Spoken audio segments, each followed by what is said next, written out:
Estamos de volta ao terceiro e último bloco do Tira Dúvidas de hoje, com a presença dos professores Antônio Ferreira e Viviane Soares, da área de Ciências Humanas. Participe você também dessa conversa. Ligue para o nosso telefone 31 3254 3009 ou envie uma mensagem para o nosso número de WhatsApp no 31 98295 2794. Nós estamos esperando a sua participação. Professor Antônio, seja bem-vindo. Quais foram os conteúdos abordados hoje? Tudo bom? Tudo jóia? Bom, falamos no quarto ano sobre poder público e participação social. O que quer dizer isso? Falamos sobre como que o Brasil está organizado politicamente e na forma administrativa e como que as pessoas podem estar participando desse processo político. E no quinto ano falamos sobre a produção e trabalho, sobre as diferenças da paisagem humana na cidade e no campo. Falamos também sobre a relação campo-cidade e como que a agricultura no Brasil ocorre de uma maneira expansionista e de grande produtividade. Vamos para a próxima pergunta? Uma pergunta do terceiro ano. Quais as características naturais que proporcionam o Brasil ser um grande produtor agrícola? Bom, o Brasil ele é considerado hoje um dos maiores produtores agrícolas do mundo. Isso se dá devido ao seu posicionamento geográfico. O Brasil, a gente tem que lembrar que ele está num ambiente de clima tropical, com a presença de muitas chuvas. Além disso, é importante ele ter um solo muito fértil. E quando ele não é tão fértil, basta tratá-lo que você vai conseguir aumentar essa produtividade.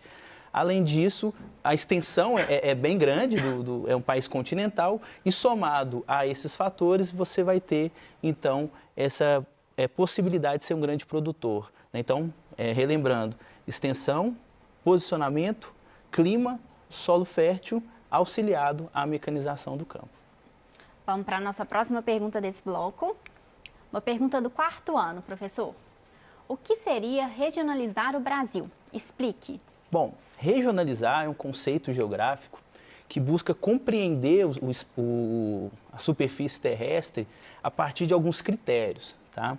Então, o que seria regionalizar? Então, é você dividir o Brasil de acordo com um critério específico ou um critério que você quer compreender dentro daquele espaço. Tá? Então, por exemplo, o IBGE ele classifica o Brasil em 5 regiões. Ele regionaliza o Brasil em 5 regiões.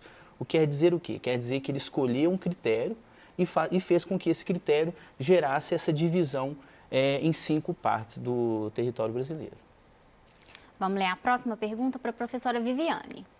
Uma pergunta do sexto ano, professora. Como Zoroastro reorganizou a religião persa? Então, Zoroastro, antes, a gente tem as pessoas acreditando que os deuses poderiam fazer o bem e o mal, como quisessem. O Zoroastro, ele vai organizar de uma forma em que haja um entendimento de que existem 2 forças, as forças do bem e as forças do mal. E que as pessoas, elas tomavam escolha, elas faziam escolha, se elas queriam se posicionar ao lado de uma força ou de outra força. E o que acontece? Ele diz que as pessoas, ao se posicionarem, ao escolherem as forças do bem, ela teria garantido o paraíso. As pessoas que se posicionassem a favor aí das forças do mal, elas teriam as trevas. Então, isso é até uma forma de conduzir o comportamento das pessoas, de orientar esse comportamento.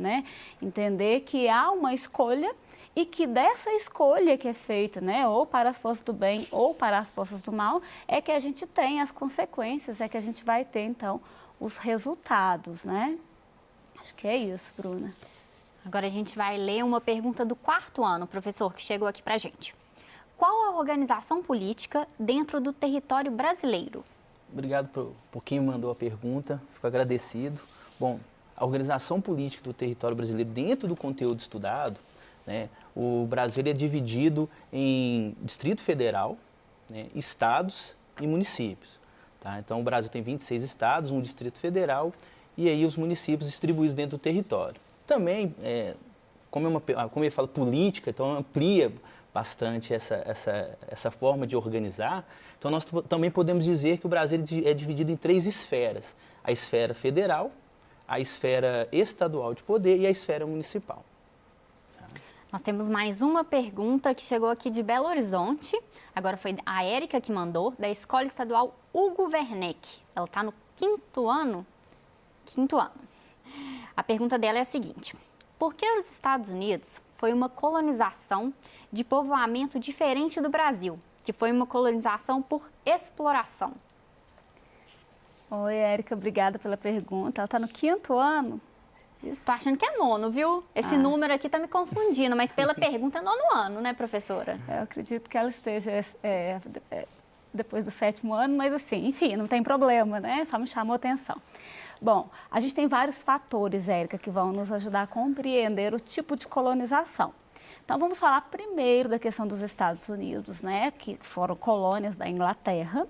E nesse período aí, então, a gente tem algumas questões a respeito da Inglaterra, que estava aí, né, com uma estrutura, economicamente falando, mais tranquila, vamos dizer assim, mas era um país que passava por algumas questões que envolviam religiosidade, política, né, e era muito comum que pessoas fossem enviadas para as colônias da Inglaterra, né, por questões aí de perseguição religiosa. A gente tem o anglicanismo como religião oficial, né, então a gente tinha conflitos religiosos, então podia acontecer de pessoas que fossem perseguidas saírem da região por perseguição religiosa ou até mesmo por perseguição política.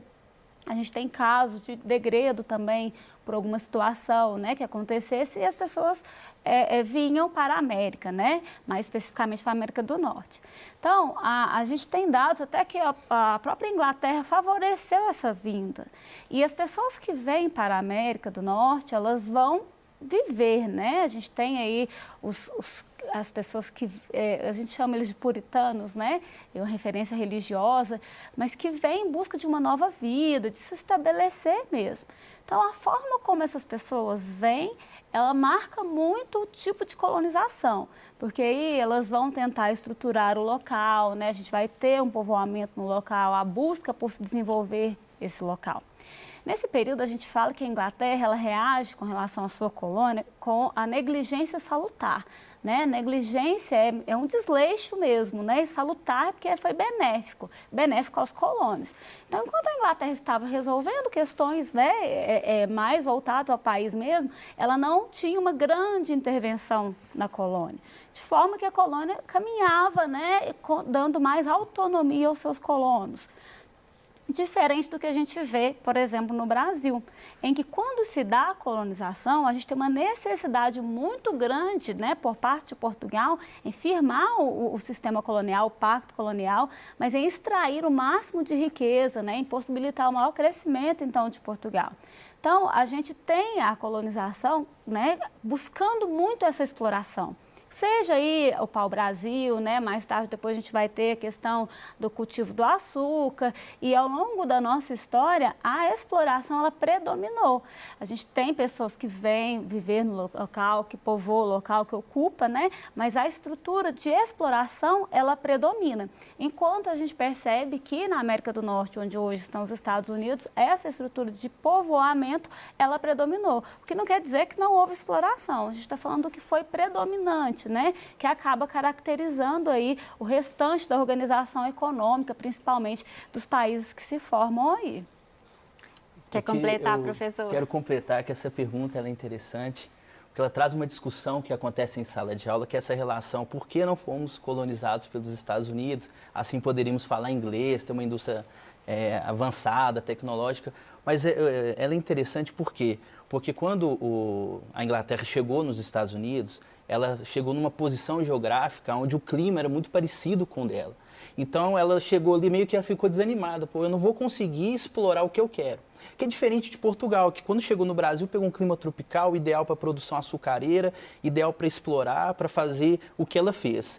É tanto que, no caso da Inglaterra, ela só vai conseguir ter essa sensação de domínio de território quando ela chega no sul dos Estados Unidos, região de Louisiana ali, e aí ela percebe um clima um pouco mais úmido, mais tropical e começa um processo de exploração. Tanto que é no sul dos Estados Unidos que você tem ali o processo de escravidão, né? Mais forte. Trazendo os escravos que vêm da África, chegam em Cuba e depois chegam no sul dos Estados Unidos. Então, essa pergunta ela traz isso. Tanto que em países que a Inglaterra chegou e eram de clima tropical, como países do continente africano, a Inglaterra ela fez algo pior do que Portugal. Ela explorou o máximo do território e esses países conseguiram sua independência só pós-Segunda Guerra Mundial. Então, eles são ainda crianças perante toda a independência de Brasil, de países que tem na Europa ou mesmo na Ásia. Vamos ler nossa próxima pergunta? Uma pergunta do 4º ano. Pode relembrar a quantidade de senadores e deputados federais que atuam no Congresso Nacional? Vamos lá. Bom, senadores e deputados, a quantidade é diferente. Primeiro, senadores são 81 senadores. Esses senadores, 3 representam todos os 26 estados, mais o Distrito Federal. E os deputados federais têm um total de 513. Tá? E esses 513, eles não são distribuídos de forma igualitária entre os estados. Cada estado vai ter uma quantidade. E por que cada estado tem uma quantidade de deputados? Porque vai ter uma relação com o tamanho da população.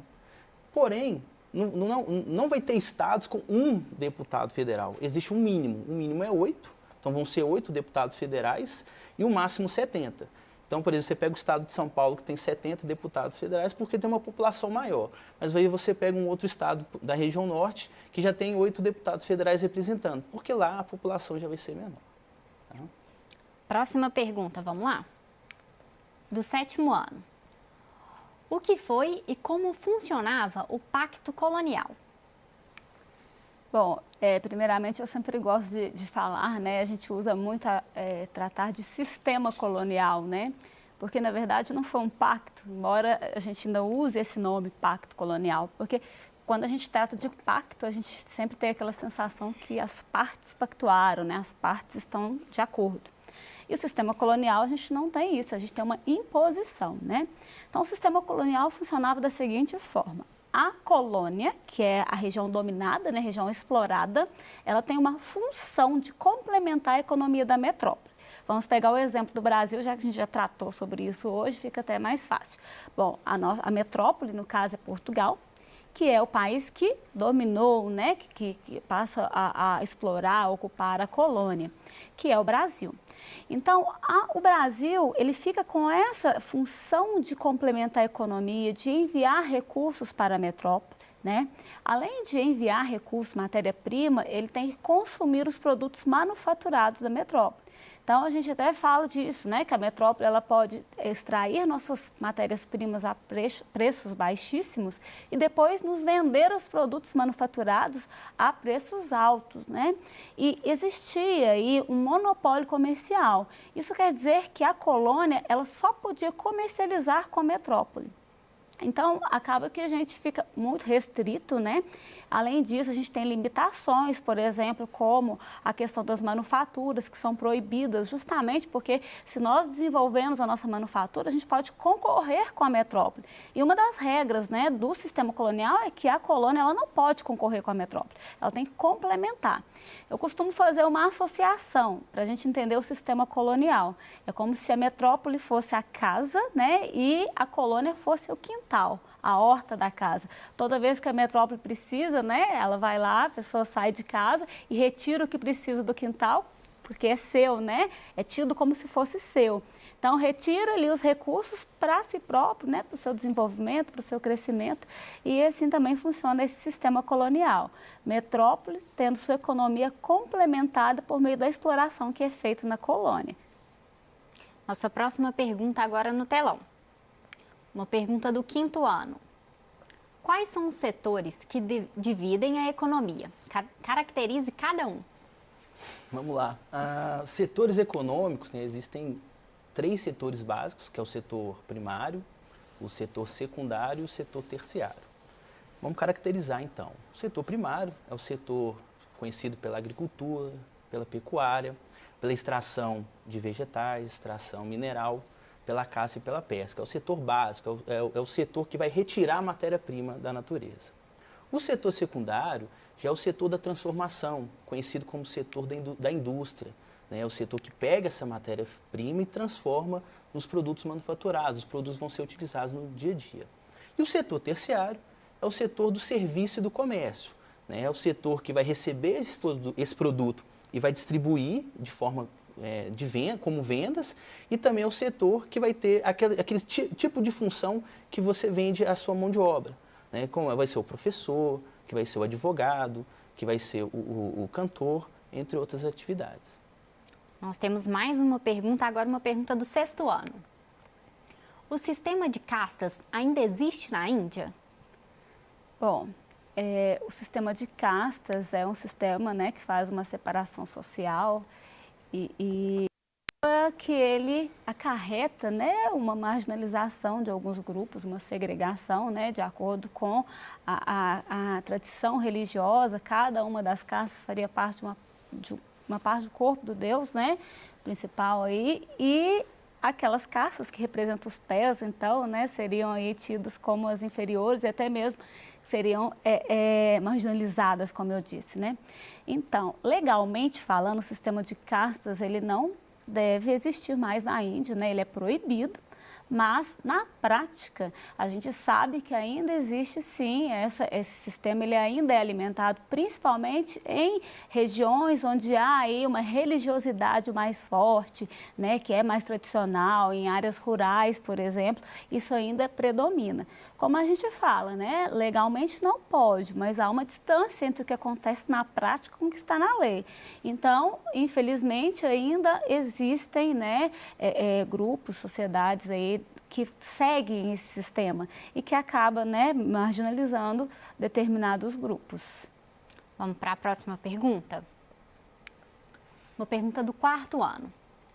Como é organizado o Brasil de acordo com a forma política administrativa? Bom, repetindo, o Brasil é organizado de uma forma política administrativa em Distrito Federal, entre estados e municípios. Tá? Então, essa é a forma. O IBGE ele considera também as 5 regiões. Então, a região Norte, região Sul, região Centro-Oeste, região Nordeste e região Sudeste. Tá? Vamos fazer mais uma pergunta para você, professor, aproveitar. Uma pergunta do 5º ano. Qual a importância da agricultura extensiva para o meio ambiente? Bom, a agricultura extensiva ela é o contraponto da agricultura intensiva, né? A agricultura intensiva é a agricultura mecanizada, que busca explorar o máximo possível do solo. Já a extensiva é aquela agricultura considerada tradicional, aquela agricultura que busca trabalhar em equilíbrio com o meio ambiente. Então, ela vai utilizar técnicas que vão preservar o solo, conservar, vão utilizar técnicas que vão que o processo produtivo não tem agrotóxicos, né? Eles conseguem implantar junto à vegetação nativa, que é chamado de agroecologia, ou seja, ela é uma agricultura que busca trazer um equilíbrio entre o que é produtividade e o que é preservação. Então, ela é uma agricultura muito importante e o mais interessante é que é a agricultura que abastece o território brasileiro, porque 70% do que é consumido no Brasil vem de agricultura familiar. E a agricultura familiar é baseada, está dentro do contexto da agricultura extensiva. Nossa próxima pergunta agora é para Vivi. Vamos lá? É uma pergunta do 6º ano. Explique o conceito de dinastia aplicado à história da China antiga. Bom, o conceito de dinastia é referência a algumas famílias, né, que estão no poder, que permanecem no poder. Esse poder ele passa, né, de forma hereditária. A gente teve ao longo da história da China várias dinastias que ficaram no poder até que foi proclamada a República na China. Muito obrigada, professora. Nós estamos chegando ao final do Tira Dúvidas de Ciências Humanas. Se ficou alguma dúvida, acesse o aplicativo Conexão Escola e envie sua pergunta. Não se esqueça que o acesso ao aplicativo é gratuito e não consome os dados da sua internet. Você pode também consultar o seu PET, o Plano de Estudo Tutorado, que está disponível gratuitamente para download no site estudeemcasa.educação.mg.gov.br. E não se esqueça que as aulas estão disponíveis nas nossas plataformas digitais, para que você possa assistir quantas vezes quiser. Agradeço a presença dos professores que estiveram aqui hoje comigo, dos intérpretes de Libra e principalmente a sua participação. Um grande abraço e continue assistindo a nossa programação. Até amanhã!